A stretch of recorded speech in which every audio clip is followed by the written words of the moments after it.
Today we are going to talk about إضافة. إضافة means possession, possessive case, how to make something belongs to you or belongs to another person. And what I mean is that taking ownership of something or someone else taking ownership of another thing. إضافة, I can say taking ownership of something, two nouns, one belonging to another, or one noun belonging to a pronoun. Let me divide into that two ways. First one is when a noun being an owner to another noun. Ismu ila, a noun to a noun. In this case, we have two nouns. Mithlu, Muhammad is one noun, and another noun, Qalam. This is another noun. To make the pen belongs to Muhammad, this is what we call isim ila isim. To make one noun belongs to another noun. In Arabic, the thing that is possessed is first mentioned. We say Qalam, Qalamu, Qalam, and Muhammad. Then we measure the owner. But there is two different we need to look at. There are two things we need to look at. Qalamu, when it is not possessed, it is dhammatan. It's a qalamun. But when it comes in the possessive case, one of the dhamma goes away. It remains one. Then Muhammad here, it's dhamma. When it becomes the owner of the pen, it became kasra. Instead of dhamma, it became kasra. Qalamu Muhammadin. Qalamu Muhammadin. So this one here, Muhammad, and this qalam, they have different names. Qalam is the mudaf. Qalam is the mudaf because it is the property. Then Muhammad is the mudaf ilay. Mudaf and mudaf ilay, they make up the sentence that is called idafa, which is ownership, possessive case. So both mudaf and mudaf ilay, they have special sifat that I need to explain to you. Let's look at more examples. Sayyaratu. Another word, al-mudir. Sayyaratu al-mudiru. Sayyara is a car. Al-mudiru is the principal. They are two different nouns. If we want to make them possess each other, the first write is sayyara. See? So, but here, the sayyaratun, it has dhamma, two dhamma. So, we wipe off the dhamma, wipe off one dhamma, then we put on only one here, sayyaratu, instead of sayyaratun. Then, al-mudiru.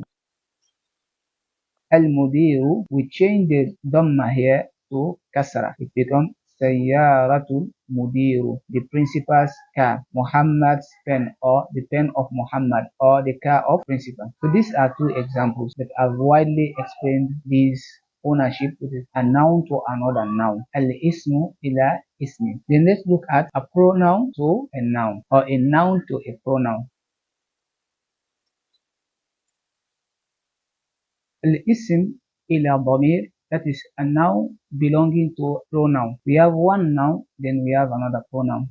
But usually I want us to make this ownership to ourselves, the speaker. How can I possess something? To say my pen, my book, my car, my house, something like that. Let's say house, baitun, baitun. Then me, ana. First we write the baitun. Always know that the property being possessed should be first mentioned, just like the other examples we did. The baitun, then add ya to this word. Instead of ana, we only add ya, this ya. You know the origin of this word baitun. We forget about this two dhamma. We change the harakat of this ta to kasra to coincide with ya. We will change the harakat of the baitun from baitun to baiti, and we use only one harakat instead of two dhamma. We use only one kasra. We make it like this. That will be baiti, which I will write like this. Baiti, meaning my house. The whole sequence of me possessing something is that I need just to add the ya to that thing. Then I change the last harakat. The last letter, its harakat, I change it from dhamma to kasra. Another example. Qalam, ana. Qalam, ana. I will write first qalam, qalam. Then then I will add ya, I will add it here. Instead of writing this dhamma or this two dhamma, I'll just write one kasra because now I'm using this column to belongs to me. Make it one kasra. So it's qalami, qalami. It will be like qala, qalami. So these are few examples. So these are the best way to do it. To give possession to other people other than the speaker, we need to use the pronouns that belongs to that person. And inshallah, we'll talk about pronouns in details later. So, but the rules for making this idafa, to make mudaf need to have certain quality and mudaf ilayh have certain quality. Now let's say mudafun. First, one quality, it should have only one harakat.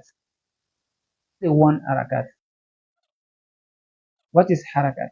Harakat, they are dhamma, is like fataha, kasra, dhamma. These are called harakat. They should have only one harakat, no tanween. Then, second, they should not have alif lam.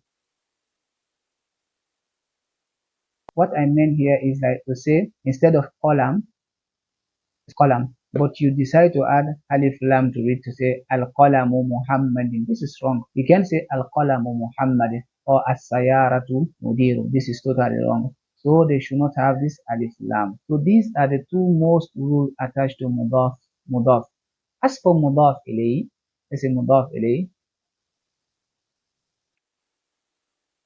As for mudaf ilayhi, one rules we should always look at, they should always end with kasra. Like we say here, qalamu Muhammad. This is mudaf ilayh. Here the last word is with kasra. Kasra is the harakat under the letter. This is kasra. And here also we see sayaratu mudiri. It ends with kasra. Then here, baiti. See the last word is bait. Its last word, it ends with kasra because this should be kasra. There's the first rule. They should always end with kasra. Second and third are optional. If it has alif lam, like this one, it should have only one kasra. If it doesn't have alif lam, like this one, it doesn't have alif lam before it, it has two kasra. Let's say,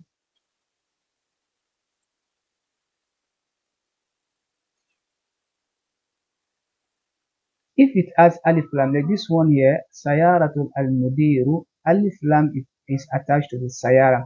So that's why we have only one kasra at the end. But for Muhammadin, it doesn't have alif lam, so we attach to it two kasra. So this is the full explanation of mudaf ilayh. In later video, inshallah, we'll explain about giving possession to other pronouns other than ana, me the speaker.